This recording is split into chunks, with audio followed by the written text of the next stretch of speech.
नमस्कार। बहुत ही सुंदर सा प्यारा सा बेटी के विवाह के गाना लेके आई बन। देखिए सुनी बताइए कैसन बा। बाबा ना देखो बागा बगीचा, बाबा ना देखो बागा बगीचा, बाबा ना देखो घनी फूलवा राजा हरे दाला उतारे, बाबा ना देखो घनी फूलवा राजा हरे दाला उतारे, बेटी ना देबो बागा बगीचा, बेटी ना देबो बागा बगीचा, बेटी ना देबो घनी फूलवा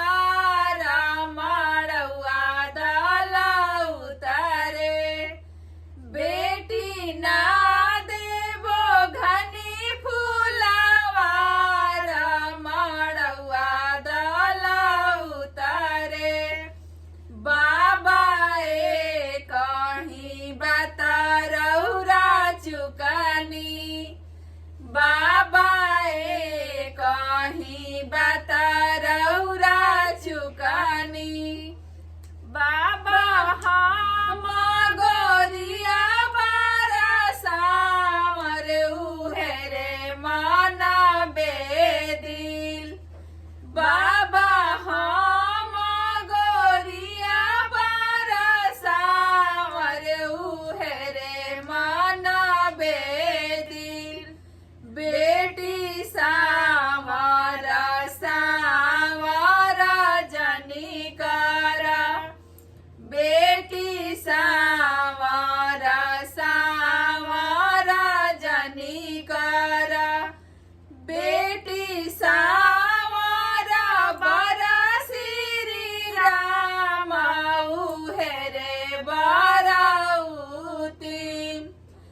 बेटी सावरा बरा श्री राम उहे रे बराउती, बेटी बरावा के माई बड़ी फुहारी, बेटी बरावा के माई बड़ी फुहारी, बेटी लावेली तिसिया के तेला ता घामा सुतवाली, बेटी लावेली तिसिया के तेला ता घामा सुतवाली, बेटी तो हरायामा बड़ी गिथिन, बेटी तो हरायामा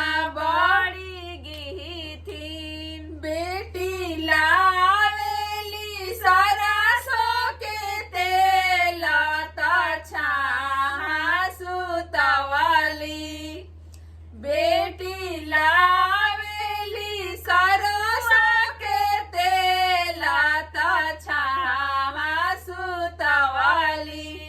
धन्यवाद। गाना अच्छा लगे तो वीडियो के लाइक करी जा, शेयर करी जा, चैनल पर नया बनी जा, पहली बार हमने के देखा जा तो सब्सक्राइब जरूर करी जा। हमने के फेसबुक के भी पेज बा ओजो जाई जा, ओजो फॉलो करी जा, देखी जा।